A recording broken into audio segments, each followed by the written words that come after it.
Top quality और consistent performance के लिए सिर्फ सिल्वर पंप्स। टॉप क्वालिटी और कंसिस्टेंट परफॉर्मेंस के लिए सिर्फ सिल्वर पंप्स, नाम याद रखना। शिवाजी महाराज, परमपूज्य डॉक्टर बाबासाहेब आंबेडकर, सावित्रीबाई फुले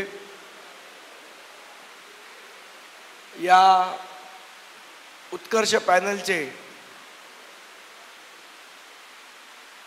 सर्व श्री सुहास सामंत साहेब, आमचे सन्माननीय नेते बाळा नांदगावकर साहेब, रंजनजी, तसंच व्यासपीठावर उपस्थित असलेले सर्व मान्यवर आणि पहिल्या रांगेत बसलेले उत्कर्ष पॅनलचे सर्व विजयी उमेदवार,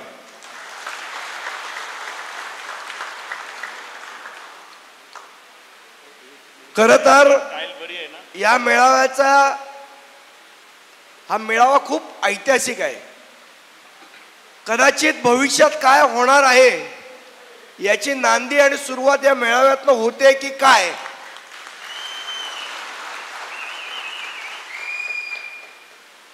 अशी खात्री प्रत्येकाच्या मनात आज आहे। शंका नाही म्हणत मी, खात्री आहे प्रत्येकाच्या मनात। सुहास सामंत साहेब, खरं तर या ऐतिहासिक क्षणासाठी आपण दोघांनी चर्चा केली आणि मला असं वाटतं ती सुरुवात आता ही इकडनं होते या ऐतिहासिक गोष्टीची। आणि ज्या पद्धतीने प्रचाराचा झंझावात चालू झाला आणि तो जोरात चालू झाला, भाजप प्रणित काही लाडावलेले लोक होते, त्या लाडांच्या पोटात गोळा उडला, लाडवलेल्या लोकांच्या पोटात गोळा उठला। आणि नांदगावकर साहेब ज्या पतपेढीने इतक्या वर्ष उत्कृष्ट काम केलं, त्यांना नोटिसा पाठवायला सुरुवात केली। ही भारतीय जनता पक्षाची अगदी ठेवणीतली पद्धत आहे, पण त्यांना हे माहीत नाही की महाराष्ट्र नवनिर्माण सेनेचा महाराष्ट्र सैनिक आणि सन्माननीय बाळासाहेबांचा शिवसैनिक हा केसेस आणि जेलला कधीही घाबरत नाही।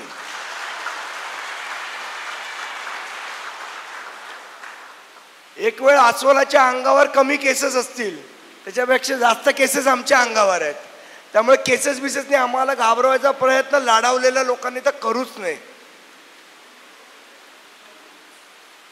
ज्या पद्धतीने प्रचार आपला चालू झाला, आमच्या अभय मालम असतील, बाकीचे सगळे पदाधिकारी असतील, यांच्याकडनं हळूहळू जसे रिपोर्ट्स यायला लागले, लोकांच्या पायाखालची, समोरच्यांच्या पायाखालची वाळू सरकायला सुरुवात झालेली आहे।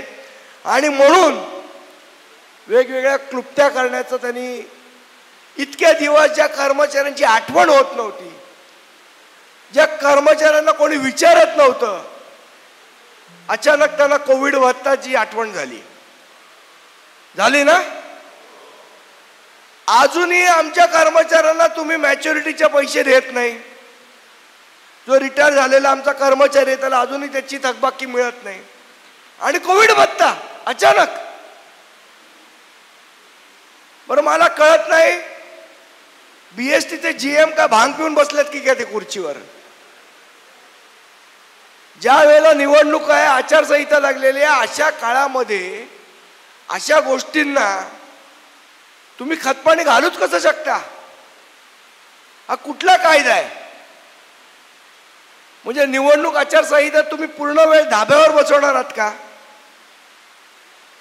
पण मला संपूर्णपणे खात्री आहे की उत्कर्ष पॅनलच्या मराठी उमेदवारांच्या पाठीमागे सगळेजण ताकदीने, सर्व कर्मचारी ताकदीने उभे राहतील। येणाऱ्या 18 तारखेला विजय हा आपलाच आहे। ही काळ्या दगडावरची पांढरी रेघ आहे, ही कोणीही पुसू शकत नाही।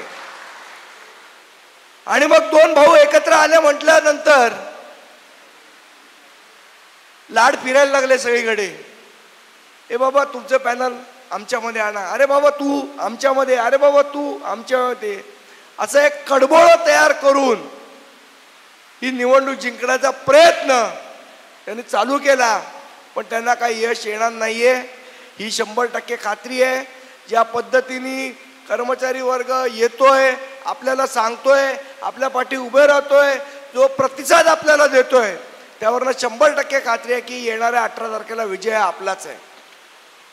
पण मित्रांनो, म्हणून गाफील राहू नका. आपल्याला पुढचे 18 तारखेपर्यंत मेहनत करायची आहे. एक जीवानी, एक निष्ठेनी, एक दिलानी काम करायचंय. मग आपल्या BSTच्या ज्या वसाहती असतील, काल परवाच आपला नवी मुंबईला मेळावा झाला, अतिशय उत्कृष्ट पद्धतीने मेळावा झाला, अतिशय चांगला प्रतिसाद त्याला मिळाला. अशा पद्धतीने आपल्या ठिकठिकाणी मेळावे झाले. आज हा शिरोडकर हायस्कूलचा मेळावा आहे. लोक आपणहून आपल्याकडे येत आहेत. आपल्याला कुठले स्नेहभोजन ठेवायची गरज नाही. लोक स्वतःहून आपल्याकडे येतात. त्यांना स्नेहभोजन ठेवावं लागतं लोकांना जमा करायला. आणि त्याच्यात पण कर्मचारी किती येतात हाही मोठा प्रश्नच आहे. आत्ताच उमेशजींनी ज्या पद्धतीने माहिती दिली, एक मित्रांनो तुम्हाला सांगतो की ज्यांनी काम केलेलं असतं त्याला तर लिहून आणावं लागत नाही. मी बघत होतो उमेशजी जेव्हा पतपेढीचं काम सांगत होते, काय काय काम केलं, त्यांच्याकडे लिहिलेलं काही नव्हतं, सगळं तोंडपाठ होतं. कारण ते प्रत्यक्षात खऱ्या पद्धतीने केलेलं काम आहे.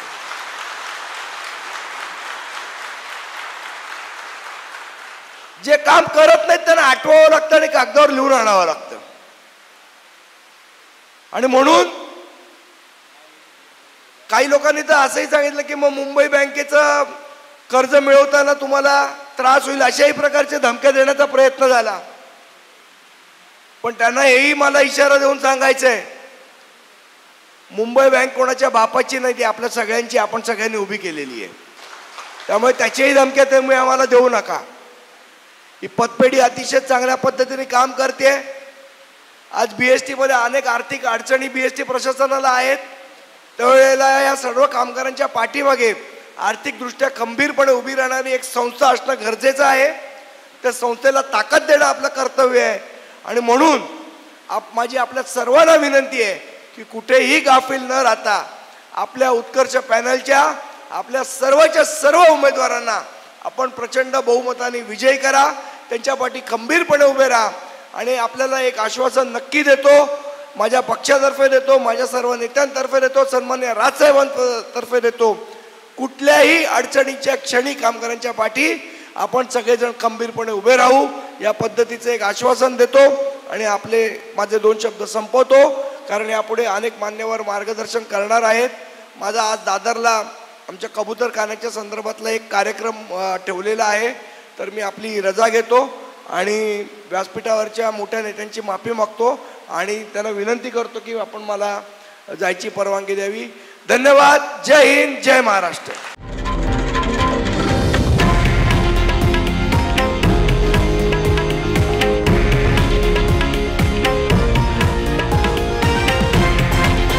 हे आहे देशातील नंबर 1 न्यूज नेटवर्क आणि आपण पाहत आहात TV9 मराठी, एकमेव.